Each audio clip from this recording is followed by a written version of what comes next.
हाँ भाई दोस्तों, राधे राधे, सबको प्रणाम, सबको नमस्कार, सबको नमस्ते।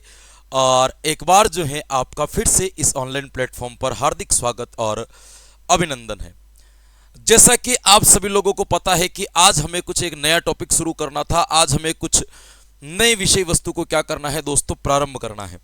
और कल जो है अपन एक टॉपिक को खत्म कर चुके थे, तो आज मैं आपके लिए एक नया टॉपिक लेकर के आया हूं। आपको पता है कि जब भी अपन कोई टॉपिक शुरू करते हैं तो मेरा पहला उद्देश्य रहता है कि एक बार उस टॉपिक के अंत तक या जहन में जाकर के उसको पहले समझे, उसके बाद में उसके बारे में जाने। पहला समझना जरूरी हो जाता है, आपको ये ध्यान रखना है। तो मैं आपको यहाँ पे ये बता रहा हूँ कि हम क्या समझने वाले हैं या क्या बात करने वाले हैं। आज का हमारा टॉपिक रहेगा, जिसकी अपन शुरुआत करने जा रहे हैं, वो रहेगा अभिप्रेरणा, या इसको अपन क्या कह सकते हैं, एक तरीके से मोटिवेशन। अभिप्रेरणा या अपन किसकी बात करने वाले हैं दोस्तों, अपन बात करने वाले हैं मोटिवेशन की। देखिएगा, जब भी ये टॉपिक पढ़ाया जाता है तो बड़ा लाइटली पढ़ा दिया जाता है, ऊपर ऊपर से पढ़ा करके छोड़ दिया जाता है कि ये अभिप्रेरणा होती है, दो प्रकार की होती है, ये अभिप्रेरक होते हैं, ये इनके सिद्धांत और खत्म। हम इसके जड़ों तक जाएंगे क्योंकि हमारा काम है पोस्टमार्टम करना। टॉपिक को पकड़ा है तो उसको पूरा का पूरा खोल करके मानेंगे, पूरा का पूरा है ना, बिखेर के मानेंगे कि इसके अंतर्गत क्या होता है और क्या नहीं होता है। आप सभी लोगों को पता है कि प्रत्येक शिक्षक की एक समस्या जरूर होती है, प्रत्येक शिक्षक की एक आशा भी आप ये मान सकते हो कि प्रत्येक शिक्षक की एक आशा भी ये जरूर होती है। और प्रत्येक शिक्षक एक चीज चाहता है कि अब मैं ऐसा कुछ करूं जिससे बच्चे मेरी तरफ अट्रैक्ट हो जाए, जिससे बच्चे मेरी तरफ खिंच आए, जिससे बच्चे के अंदर एक मोटिवेशन आए, एक अभिप्रेरणा आए, एक ताकत आए, वो पढ़ने के प्रति पागल हो जाए और वो पढ़ाई के सिवाय कोई बात नहीं करे। हर शिक्षक ये चाहता है, पर ये पूरा नहीं हो पाता। हर शिक्षक बालकों को आए दिन मोटिवेशन देने का प्रयास करता है। कोई रोज मोटिवेशन की कहानियां सुना रहा है, कोई लोग मोटिवेशन की रोज कविताएं सुना रहे हैं, कोई लोग जो है मोटिवेशन के दृष्टांत सुना रहे हैं, कोई अपने जीवन की दास्तान सुना करके लोगों को मोटिवेशन करने का काम कर रहा है। पर हकीकत यह है कि कोई मोटिवेट हो नहीं रहा है। कारण क्या है कि किसी अन्य व्यक्ति के पास में इतनी ताकत है ही नहीं कि वो किसी व्यक्ति को मोटिवेट कर दे। मोटिवेट व्यक्ति खुद होता है। तो ध्यान रखना मेरे दोस्तों, अभिप्रेरणा शुरू करूंगा, लेकिन अभिप्रेरणा शुरू करने से पहले मैं एक चीज जरूर लिखना चाहूंगा यहां पे कि वो चीज क्या हो जाएगी कि अभिप्रेरणा हमारी आंतरिक शक्ति है। अभिप्रेरणा हमारी आंतरिक शक्ति है, आंतरिक शक्ति है। पहली लाइन आपको यही ध्यान रखनी है, जो सबसे इंपॉर्टेंट मैंने लिख दी है। आप अभी बाह्य क्या होती है, क्या नहीं होती है, वो सारी चीजों के ऊपर अपन चर्चा करेंगे, लेकिन आपको हमेशा ये ध्यान रखना है दोस्तों कि ये हमारी एक प्रकार की आंतरिक शक्ति होती है। इसके ऊपर आपको ध्यान रखना है दोस्तों, क्योंकि आपको ये पता है कि मोटिवेशन हमारे भीतर से उत्पन्न होता है, मोटिवेशन हमारे अंदर से आता है। ये हमारी देखो, बाह्य चीजों से मोटिवेट किया जा सकता है, लेकिन प्रभावशीलता तो नहीं रहती है। प्रभावशीलता बढ़ाने के लिए आंतरिक चीजों, मुझे एक बताओ कि व्यक्ति कोई भूखा है, क्या उसको कहना पड़ेगा कि तू भोजन कर? नहीं, उसके अंदर अपने आप एक अभिप्रेरणा है, उसके अंदर अपने आप में एक मोटिवेशन है कि वो अपने आप किसकी तरफ भागा चला जाएगा, भोजन की तरफ भागा चला जाएगा। लेकिन एक व्यक्ति ने भोजन कर रखा है, अब मुझे उसको मोटिवेट करना है कि नहीं तुझे भोजन करना पड़ेगा, मैंने अच्छी चीज बनाई है, तुझे खाना पड़ेगा। खा लेगा लेकिन हल्का सा, थोड़ा सा लेके बस बस बस, अब नहीं चाहिए। अभी प्रेरणा का अभाव है ना। तो जैसे भूख पैदा नहीं की जा सकती, लगती है, अभी प्रेरणा पैदा नहीं की जा सकती, अपने भीतर से आती है। रिली तथा लेविस ने इसके ऊपर अध्ययन किया और अध्ययन करके यह बताया था कि अभी प्रेरणा एक ऐसी चीज है जो व्यक्ति के भीतर से उत्पन्न होती है और एक बल प्रदान करती है, एक ताकत प्रदान करती है, जिससे व्यक्ति अपनी अनुक्रियाओं को गति दे सकता है, जिससे व्यक्ति अपनी क्रियाशीलताओं को क्या कर सकता है मेरे दोस्तों, बढ़ा सकता है। यह आपको क्या रखना है, ध्यान रखना है कि जिससे वो इसको क्या कर सकता है, गति दे सकता है। तो आपको ये हल्का सा क्या रखना है, इसके संदर्भ में ध्यान रखना है। तो आपको मैंने ये बताया था कि अभिप्रेरणा व्यक्ति की कौन सी शक्ति होती है, एक तरीके से उसकी आंतरिक शक्ति होती है दोस्तों। ये आपको क्या रखना है दोस्तों, ध्यान रखना है। तो आपको ये पे ध्यान रखना है। और ये कथन जो है वो किसने कहा था, रिली तथा लेविस ने। दो विद्वान हुए थे, एक का नाम था रीली और इसके साथ में एक व्यक्ति और था जिसका नाम था लेविस। और रीली और लेविस क्या कहता है दोस्तों, वो ये कहता है कि अभिप्रेरणा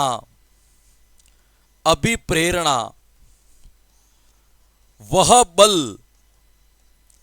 बल या शक्ति है जो इंसान के या जो व्यक्ति के भीतर से उत्पन्न होती हैं, भीतर से उत्पन्न होती हैं, अपने अंदर से आती हैं। मेरे दोस्तों, ये बात मैं नहीं कह रहा हूं, बल्कि ये बात रीली और लेविस ने सैकड़ों वर्ष पहले जो अध्ययन किया था उसके अंदर। देखो, आज की क्लास के अंतर्गत आपको लिखने का कंटेंट कम मिलेगा, क्योंकि टॉपिक को समझाने में मैं लगा था। मेरा खासियत है, मैंने अधिगम पढ़ाया, पूरी एक क्लास केवल इस शब्द को समझाने में लगा दी। मैंने व्यक्तित्व पढ़ाया, पूरा दिन एक क्लास पूरी की पूरी व्यक्तित्व शेख क्या वो समझाने में लगा दिया।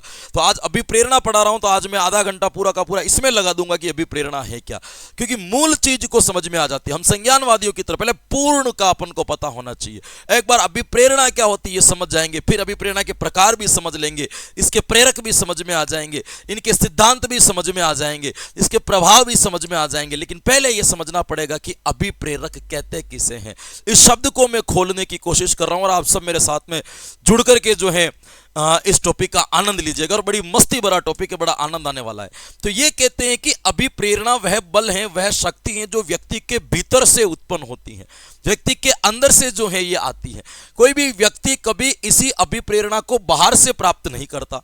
अगर बाहर से प्राप्त हो सकती है, कई बार हमारे जीवन में बाहर से अभिप्रेरणाएं प्राप्त होती, लेकिन कब तक, उसका प्रभाव कितना होता है, उसका प्रभाव 5 मिनट 10 मिनट 1 दिन मैं आपको भरपूर मोटिवेट करूं, आप में जोश आ जाएगी, आज तो मैं पढ़ने का रिकॉर्ड तोड़ दूंगा, आज से तो मैं पढ़ना सीख जाऊंगा, लेकिन आज तो मैं तो इतना पढ़ूंगा कि मेरा सिलेक्शन हो जाए। 10 घंटे 12 घंटे 15 घंटे जोर पूरा का पूरा लगाओगे आप, लेकिन एक समय के बाद में अपने आप उसका प्रभाव समाप्त हो जाएगा। अंदर से जो चीज आएगी बाहर, वो आपको लंबी गति देगी, बाहर से नहीं। जैसे देखिए, एक सिंपल सा उदाहरण देता हूं। मैं ये कहता हूं आपको कि आपको सुबह 4 बजे उठना है, अलार्म लगाओ। आप अलार्म लगा के सोएंगे, 4 बजे उठना है ना, आपको दौड़ने के लिए जाना है, रनिंग करनी है। 4 बजे का आपने अलार्म लगाया, 4 बजे अलार्म बजा, आपको सुनाया भी नहीं सुनाया भी, आप सोए रहे, कोई दिक्कत नहीं, कोई फर्क नहीं पड़ी। 2-3 बार अलार्म बजा, आपने अलार्म को बंद किया, मोबाइल को साइड में रख दिया, आप नहीं उठे 4 बजे। अब मैं आपको कहता हूं 5 बजे आपकी ट्रेन है, वो आपको पकड़नी है, जिस स्थान पर जाना है उसको पकड़ने के लिए आपने 4 बजे का अलार्म लगाया।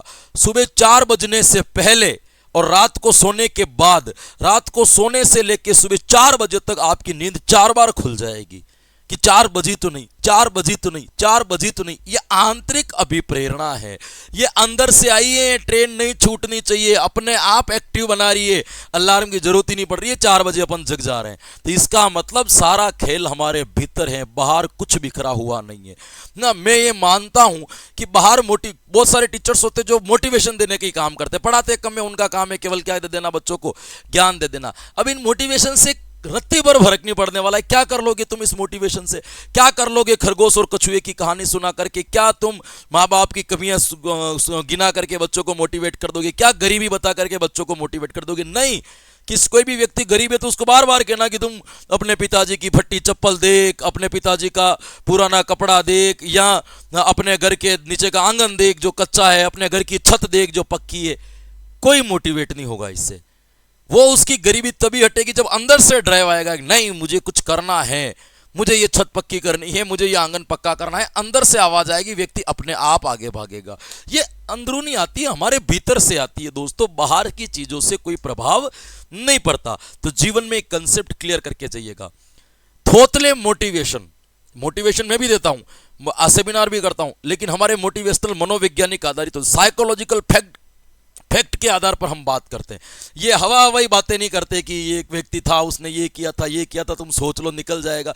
ये सारी चीजें थोतली होती, इन चीजों से कभी मोटिवेट नहीं हुआ जा सकता। तो रीली और लेविस क्या कहते हैं मेरे दोस्तों? ये कहते हैं कि अभिप्रेरणा एक प्रकार का बल है, एक शक्ति है जो व्यक्ति के भीतर से उत्पन्न होती है। अब कोई टीचर चाहे कि मैं बच्चे के अंदर अभिप्रेरणा पैदा कर दूं, कैसे? उसके भीतर है, तुम कैसे पैदा? मुझे बताओ कि मुझे आपको भूख लगवानी है, बताओ कैसे लगवाऊं? और तो आपके अंदर अपने आप लगेगी, आपकी शक्ति है। मुझे आपको प्यास लगवानी है, बताओ मैं कैसे लगवाऊं? मेरे हाथ में थोड़ी, ये नहीं होता, भीतर हमारी आंतरिक शक्ति है। तो ऐसा नहीं है, आपको ध्यान रखना है। रियल अभिप्रेरणा हमें अंदर से मिलती है। रियल अभिप्रेरणा हमारे कहां से आती है मेरे दोस्तों? अंदर से आती है। आपको ये ध्यान रखना है कि ये एक प्रकार की आंतरिक शक्ति है ना, जो आपको ध्यान रखना है। ये हमारे अंदर की एक अंदर की या आंतरिक शक्ति है जो हमें लक्ष्य की तरफ लेकर के जाती है, जो हमें लक्ष्य की तरफ निर्देशित करती है कि कैसे आगे बढ़ना है, जो हमें रणनीति बनाने के लिए तैयार करती है। तो आपको ये ध्यान रखना है कि 2 लाइनें मैंने आपको बहुत महत्वपूर्ण बताई है मेरे दोस्तों। वो कौन सी बताई मेरे दोस्तों? वो मैंने आपको बताई कि ये एक आंतरिक शक्ति है। और आपको क्या ध्यान रखना है कि इसके अंतर्गत रीली और लेविस की बात ध्यान रखनी है कि ये एक प्रकार का भीतरी बल है। आपको ध्यान रखना है ना। ये आपको क्या रखना है दोस्तों? ध्यान रखना है। ये एक तरीके से आप इस चीज को हल्का सा समझ सकते हो। थोड़ा सा आगे अपन और बढ़ते हैं, थोड़ा सा आगे और बढ़ते हैं और मनोविज्ञान के बारे में कुछ एक फैक्ट और जानने का क्या करते हैं दोस्तों, अपन प्रयास करते हैं। आपको ये ध्यान रखना है। तो आपको यहां पे ये ध्यान रखना है कि दोस्तों ये जो अभिप्रेरणा है, जो हमारी आंतरिक अवस्था है, वो काल्पनिक है। जो हमारी आंतरिक अवस्था है, मोटिवेशन जो है, उसको मैं एक शब्द से अगर परिभाषित करना चाहूं तो मैं ये कह सकता हूं कि वो एक प्रकार की क्या होती है दोस्तों? काल्पनिक होती है।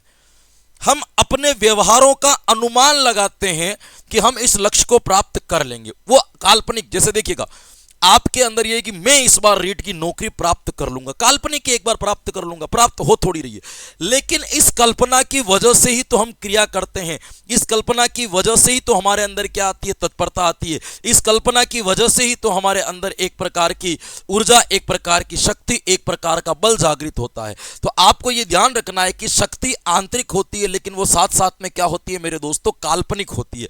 ये आप बर्ट ने इसके ऊपर अध्ययन किया था कि ये हमारी काल्पनिक आंतरिक अवस्था है। बर्ट एक वैज्ञानिक हुआ था, उसने इस चीज के ऊपर अध्ययन भी किया था और उसने बताया था कि ये जो हमारी आंतरिक काल्पनिक है अवस्था है, जो हमें किसी लक्ष्य की तरफ निर्देशित करती है, जो हमारे व्यवहारों में परिवर्तन करती है, जो हमें लक्ष्य की तरफ ले जाने के लिए क्या करती है? आदेशित करती है। ये पूर्वानुमान है।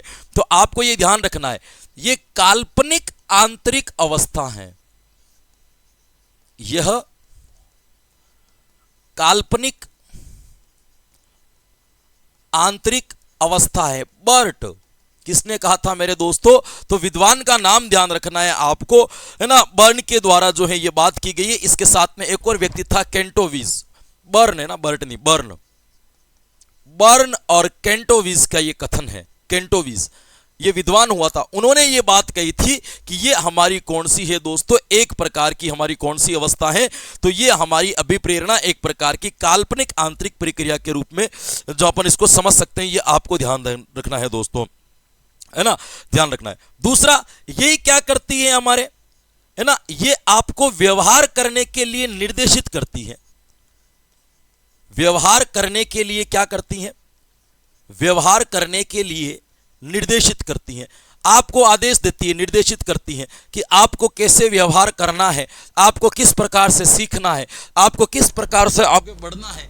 ये सारी बात जो बताती है वो कौन बताती है मेरे दोस्तों? ये सारी बात जो बताती है आपके कौन बताती है? अभिप्रेरणा बताती है। लक्ष्य की ओर निर्देशित करती है, ध्यान रखना, व्यवहार के लिए निर्देशित करती है। यही अभिप्रेरणा लक्ष्य की ओर निर्देशित करती है, लक्ष्य की ओर निर्देशित करती हैं, लक्ष्य की ओर निर्देशित करती हैं।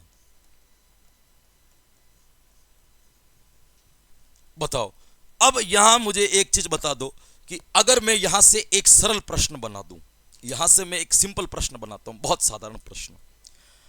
अभिप्रेरणा है व्यक्ति के भीतर की शक्ति, है ना, व्यक्ति की बाह्य शक्ति, व्यक्ति की आंतरिक काल्पनिक प्रक्रिया, है ना, और एक मैंने आपको दे दिया व्यक्ति के व्यवहार को लक्ष्य की ओर निर्देशित करने की प्रक्रिया।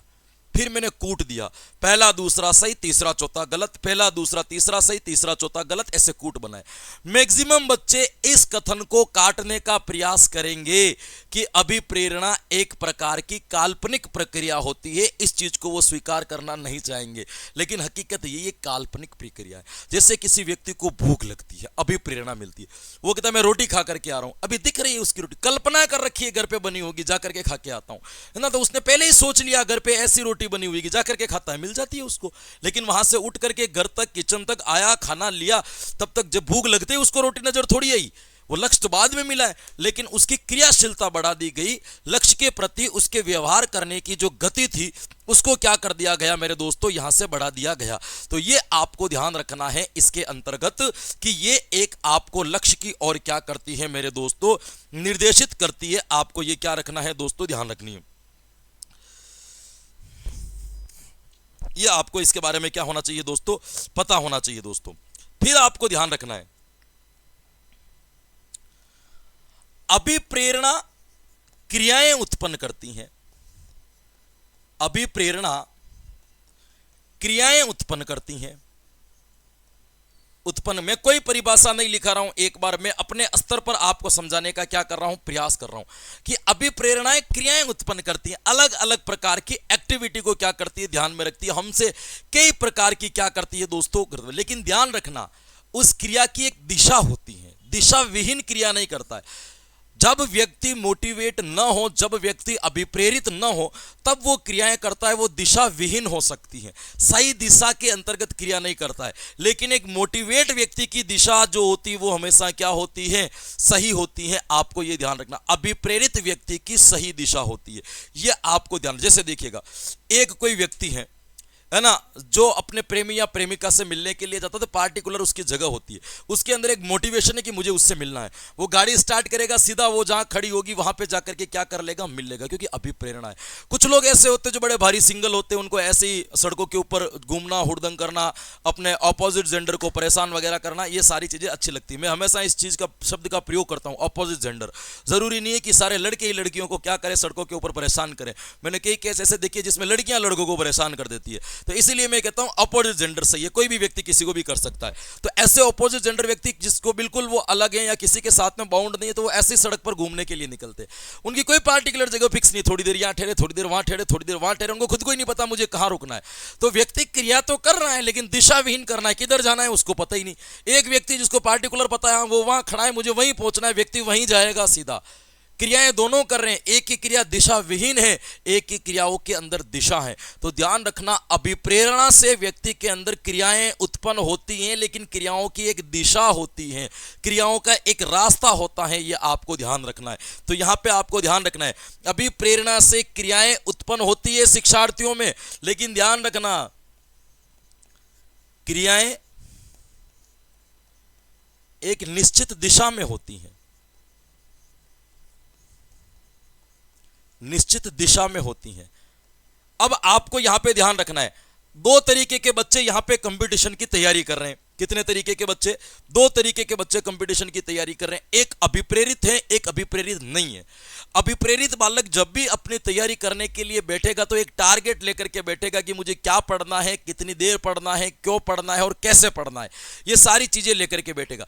एक अभिप्रेरित बालक जो होगा, जिसको जबरदस्ती घर वाले पढ़ा रहे हैं, या वैकेंसी आ गई है तो पढ़ना है, या बीएड कर ली, बीएसटीसी कर ली तो पढ़ना ही पड़ेगा, क्या करें, ऐसे करके कोई बच्चा पढ़ रहा है तो वो पढ़ेगा कैसे। जैसे ही खड़ा हुआ, जो भी किताब हाथ में आई, जो भी पेज खुला, उसको लेकर के वो क्या कर देगा, पढ़ना शुरू कर देगा। इतना फर्क पड़ता है मोटिवेट होने का, और मोटिवेट आपको अंदर से होना पड़ेगा, बाहर ये शक्ति आपके भीतर है। हम कभी कभी ये मनोविज्ञान पढ़ने के बाद आपको नहीं लगता, जैसे अपन ने अचेतन मन को पढ़ा, आज अभिप्रेरणा को पढ़ रहे हैं, तो अपन को नहीं लगता कि हमारे अंदर बहुत ज्यादा कुछ एक्स्ट्रा शक्तियां हैं, कुछ एक्स्ट्रा पावर है। कहीं कहीं ऐसा तो नहीं है कि जिसको हम ईश्वर समझते हैं वो कहीं हम ही तो नहीं है, ये इतनी शक्ति है तो हमारे अंदर है, कि हमारे अंदर अभिप्रेरणा की शक्ति है, भीतर जागेगी तो लक्ष्य को प्राप्त कर लेंगे। हमारे अंदर सबकॉन्शियस माइंड की शक्ति, उसको कहेंगे तो हर समस्या का समाधान हो जाएगा। मतलब सारा काम हम कर पा रहे हैं। तो हकीकत में यह है कि मनोविज्ञान क्यों पढ़ी जाए, एक व्यक्ति अपने आप को समझ ले, व्यक्ति अपने आप को जान ले, व्यक्ति केवल ये जान ले कि जीवन क्या है और किस तरीके से इसको निकाला जाता है, किस तरीके से इसको जिया जाता है, लक्ष्य विहीन क्या होता है, लक्ष्य सहित क्या होता है, ये सारी कंसेप्ट हमारे क्लियर हो जाए, इसके लिए हम मनोविज्ञान पढ़ते हैं। तो आपको मेरा पढ़ाने का उद्देश्य कभी भी इतना नहीं रहा कि आप केवल और केवल परीक्षाओं में प्रश्न हल करके आ जाओ। मैं हमेशा ये चाहता हूं कि उस टॉपिक से आप व्यक्तिगत रूप से, व्यवहारिक रूप से जो चीजें सीख पाओ वो ज्यादा महत्वपूर्ण है। कंपटीशन तो निकल जाएगा, जीवन लंबा है, उसको बढ़िया तरीके से निकालना है। तो ये सारी चीजें कहीं ना कहीं आपके वहां पे क्या करेगी, उपयोगी। तो यहां पे आपको ध्यान रखना है कि व्यक्ति क्रियाएं तो करता है, लेकिन क्रियाओं की क्या होती है दोस्तों, एक दिशाएं होती है दोस्तों, आपको ध्यान रखना है। दिशा का मतलब क्या होता है, सिंपल भाषा में एक लक्ष्य होता है। दिशा का मतलब क्या होता है, दिशा का मतलब क्या हो गया, क्रियाएं एक निश्चित लक्ष्य के प्रति होती हैं। जब व्यक्ति मोटिवेट होता है, एक निश्चित लक्ष्य के प्रति होती हैं, एक निश्चित लक्ष्य के प्रति होती है, एक कोई न कोई टारगेट होगा, उसी के प्रति हम क्रियाएं करेंगे। तो निश्चित दिशा का मतलब क्या हो गया मेरे दोस्तों, ये आपको ध्यान रखना है दोस्तों, है ना, ये आपको ध्यान रखना है। एक आपको ध्यान रखना है, हमारे अंदर अभिप्रेरणा है या हमारे अंदर अभिप्रेरणा नहीं है, इस चीज को जानने का एक सिंपल तरीका है। ये मैं अभिप्रेरणा की व्यवहारिक बातें लिखवा रहा हूं जो आपको लिखनी है। इससे इतने प्रश्न सही होंगे जिसकी आप कल्पना नहीं कर सकते। डाटा के प्रश्न गए, अप्लाइड प्रश्न आ गए ना अभिप्रेरणा में, तो मैं ये लिख के दे रहा हूं, वही बच्चा सही कर पाएगा जो कन्हैया सर की क्लास अटेंड कर चुका है, बाकी नहीं करो। ये ईगो नहीं है, मैं सत्य बता रहा हूं, क्योंकि मैं कंसेप्ट को जितना खोलता हूं, जितने शब्दों को खोलता हूं, मुझे नहीं लगता कि कोई शिक्षक होगा जो मेरे से बेहतरीन साइकोलॉजी पढ़ाता होगा, कोई शिक्षक होगा जो मुझसे ज्यादा कंटेंट देखा होगा, लेकिन जितना शब्दों को खोलना, जितना व्यवहारिक रूप से एक्सप्लेन करने का हम जो काम करते हैं, मुझे नहीं लगता कि कोई व्यक्ति इतना कर पाएगा। वो मैं सिर्फ इसलिए कर पाता हूं कि आप सब लोगों को पता है कि जो है मेरे पास में साइकोलॉजिस्ट की डिग्री है। तो इसका मतलब ये हो गया कि मुझे मनोवैज्ञानिक के बारे में या मनोविज्ञान के बारे में अंदरूनी जानकारी है। मैं अभिप्रेरणा को केवल इतना नहीं जानता हूं जो इतना रीट में आता है, मैं अभिप्रेरणा को उतना जानता हूं जितना जीवन में आता है, जितना मनोविज्ञान ने दे रखा है अभिप्रेरणा को। इसीलिए मैं उसके कंसेप्ट आपके साथ में ज्यादा क्या कर पाता हूं, क्लियर कर पाता हूं। तो यह आपको ध्यान रखना है। अब हमारे अंदर अभिप्रेरणा है या ध्यान नहीं है, तो ध्यान रखना, अभिप्रेरणा यदि आपके अंदर है तो ध्यान रखिएगा, अभिप्रेरणा लक्ष्य तक जारी रहती हैं। इंपॉर्टेंट लाइन है, ध्यान रखिएगा, अभिप्रेरणा है तो लक्ष्य तक जारी रहती है। क्या लक्ष्य तक अभिप्रेरणा, देखो इसको पूरे से लिखते हैं, अभिप्रेरणा से क्रियाएं लक्ष्य तक जारी रहती हैं, लक्ष्य तक जारी रहती हैं। यानी कि यदि वास्तविकता में आपके अंदर मोटिवेशन है और आपने कोई क्रिया करना शुरू किया है, तो इसका सामान्य सा अर्थ है कि जब तक आप लक्ष्य तक नहीं पहुंच पाओगे या जब तक आप अपने लक्ष्य को प्राप्त नहीं करोगे, तब तक आपके अंतर्गत जो है क्रियाएं बनी हुई रहेगी। अब कभी कभी क्या होता है कि बिना मोटिवेट के भी किसी व्यक्ति ने पढ़ाई करना तो शुरू कर दिया। अब उसने पढ़ना तो शुरू कर दिया, लेकिन उसकी पढ़ाई जो है ना, नौकरी प्राप्त तक जारी नहीं रहेगी। नौकरी प्राप्त तक पढ़ाई उसी बच्चे की जारी रहेगी जो वाकई में मोटिवेशन है, जिसके अंदर से ऊर्जा है, वो नियमितता रख सकता है, बाकी नहीं रख सकता है। आपको अभिप्रेरणा ही नियमितता के अंदर बदल सकती है। बिना मोटिवेशन के आदमी कभी भी नियमित नहीं रह सकता। मुझे एक चीज बताओ, एक सरकारी शिक्षक जो है वो टाइम पे उठता है, टाइम पर स्कूल जाता है, टाइम से घर पे आता है, डेली जा रहा है सेम प्रोसेस में। क्यों जा रहा है? पैसे मिल रहे हैं, मोटिवेशन में भाग रहा है। उसको सैलरी बंद कर दो 6 महीना तक कि भाई शिक्षक पढ़ाएगा लेकिन उसको सैलरी नहीं मिलेगी। मैं लिख के दे रहा हूं वो टाइम पे पहुंच जाए, तो वो आधे घंटे लेट पहुंचेगा, 1 घंटे लेट पहुंचेगा, मर्जी होगी तो जाएगा, मर्जी होगी तो नहीं जाएगा। तो ये कारण है। आपको मोटिवेशन क्रियाओं को नियंत्रित और नियमित बनाए रखने के लिए अभिप्रेरणाओं का होना जरूरी है। और अभिप्रेरणा यही कहती है कि किसी व्यक्ति के अंदर यदि अभिप्रेरणा पाई जाएगी तो उसकी क्रियाएं लक्ष्य प्राप्ति तक नहीं रुकेगी। यदि क्रियाएं बीच में रुक जाती हैं तो व्यक्ति केवल प्रभावित था, अभिप्रेरित नहीं था। व्यक्ति केवल, कभी कभी हम प्रभाव में आकर के शुरू कर देते हैं। जैसे किसी व्यक्ति को देखा बड़ा फिट है एकदम, उसको देखे यार एक्सरसाइज मुझे भी करनी चाहिए, मुझे भी फिट रहना, हमने दौड़ना शुरू किया। 1 दिन दौड़े, 2 दिन दौड़े, 3 दिन, 5 दिन के बाद रुक जाएंगे। अभिप्रेरणा नहीं थी, प्रभावित होकर के हमने काम शुरू किया। एक अभिप्रेरणा होती है अंदर से, नहीं मुझे फिट रहना है, फिर व्यक्ति दौड़ना शुरू करेगा। तो जब तक वो पूरा का पूरा अपने शारीरिक संतुलन में फिट नहीं होगा तब तक वो क्या करता रहेगा, दौड़ता रहेगा। अब आप समझ पा रहे होंगे अभिप्रेरणा क्या है। प्रभाव से की गई क्रिया एक समय के बाद रुक जाती है, अभिप्रेरणा से की गई क्रिया लक्ष्य प्राप्ति तक कभी भी नहीं रुकती हैं। ये आपको क्या रखना है दोस्तों, ध्यान रखना है कि जब से शुरू होगा तब तक ये चीजें कभी भी नहीं रुकेगी, आपको ये ध्यान रखना है दोस्तों, है ना। तो अभी प्रेरणा के बारे में आपको ध्यान रखना है कि इसकी क्रियाएं जो हमेशा होती हैं वो हमेशा कैसी रहती है मेरे दोस्तों, वो आपके लक्ष्य प्राप्ति तक क्या रहती है दोस्तों, बनी हुई रहती है, आपको ये ध्यान रखना है। इसके बाद यदि मैं बात करूं दोस्तों कि अभिप्रेरणा के संदर्भ में और मैं आपको बात बताऊं दोस्तों, तो आपको एक ध्यान रखना है इसके अंतर्गत की जो आपको पता होना चाहिए, जो एक सामान्य बात है कि अभिप्रेरणा के अंतर्गत आपके अभिप्रेरणा को अपन कहते हैं मोटिवेशन। अभिप्रेरणा को हम क्या कहते हैं, मोटिवेशन। मोटिवेशन शब्द बना है आपके मोटम शब्द से, मोटम शब्द बना है, मोटम का अर्थ होता है मूवर और मूवर का अर्थ होता है व्यक्ति को गति देना। अर्थात अभिप्रेरणा का काम क्या है, तो अर्थात अभिप्रेरणा का काम है व्यक्ति को क्या दे देना, गति देना, उसके अंदर इतनी उत्तेजना भर देना कि व्यक्ति अपने आगे तक बढ़ पाए। ये आपको क्या रखना है दोस्तों, ध्यान रखना है, ये आपको ध्यान रखना है दोस्तों, इसको आपको पता होना चाहिए दोस्तों, ये आपको देखना है। तो आपको ये पता होना चाहिए कि अभिप्रेरणा का मतलब मोटिवेशन होता है। मोटिवेशन शब्द मोटम से बना है, मोटम का अर्थ होता है मूवर, मूवर का अर्थ होता है व्यक्ति को गति देना, धकेलना, है ना। तो ये व्यक्ति को क्या करती है दोस्तों, गति देती है, आगे बढ़ने के लिए प्रेरित करती है। एक बात अभिप्रेरणा के बारे में और याद रखना दोस्तों, खास मुझे याद आके बताना चाहता हूं, अभिप्रेरणा को कभी भी देखा नहीं जा सकता। व्यक्ति के व्यवहार से अनुमान लगाया जाता है कि यह व्यक्ति अभिप्रेरित है या यह व्यक्ति अभिप्रेरित नहीं है। भाई अभिप्रेरणा कभी भी प्रत्यक्ष रूप से नजर नहीं आती कि ये मोटिवेशन है, या मोटिवेशन कभी भी नजर नहीं आता। मोटिवेशन कैसे पता चलता है, तो मोटिवेशन हमें पता चलता है कि किसी भी व्यक्ति की क्रियाओं को देखकर, किसी भी व्यक्ति के व्यवहार को देखकर हम अनुमान लगाते हैं कि ये व्यक्ति मोटिवेट है या नहीं है, ये व्यक्ति जो है अभिप्रेरित है या नहीं है। तो यहां आपको ध्यान रखना है, वो क्या ध्यान रखना है मेरे दोस्तों, यहां आपको ध्यान रखना है कि अभिप्रेरणा प्रत्यक्ष नजर नहीं आती, बालक के व्यवहार से अनुमान लगाना पड़ता है, बालक के व्यवहार से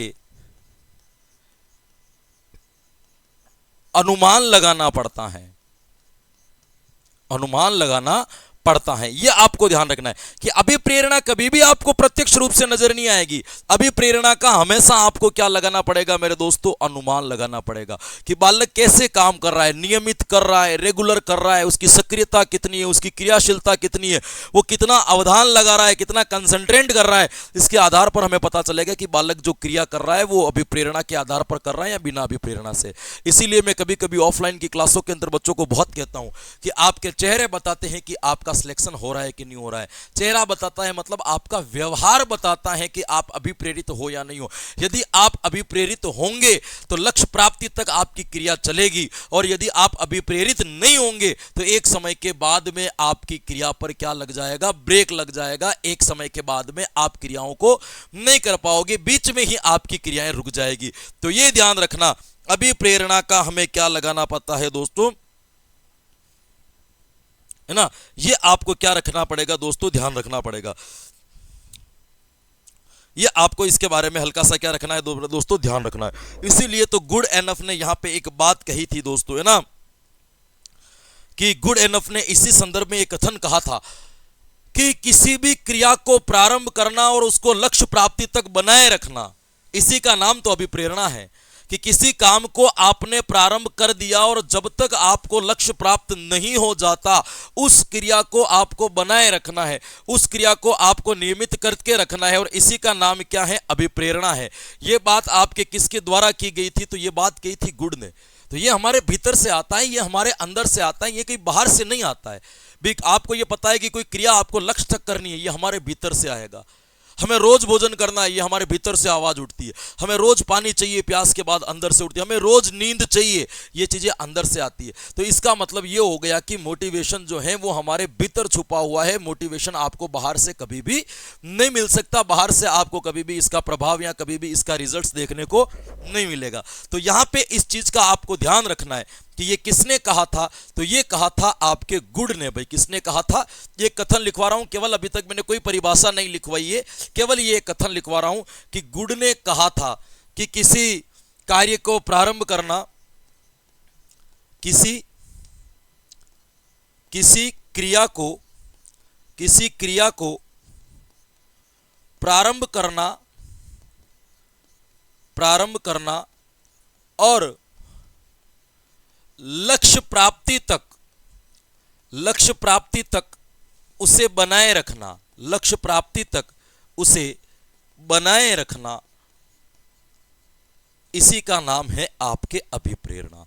तो मेरे हिसाब से आपको अब ये पूरा का पूरा कंसेप्ट समझ में आ गया होगा कि हम अभिप्रेरणा किसे कहते हैं। कोई डाटा नहीं है आज की क्लास में, कोई आपको मैंने कंटेंट नहीं लिखाया, केवल मैंने आपको इतना सा बताया है कि अभिप्रेरणा क्या होती है।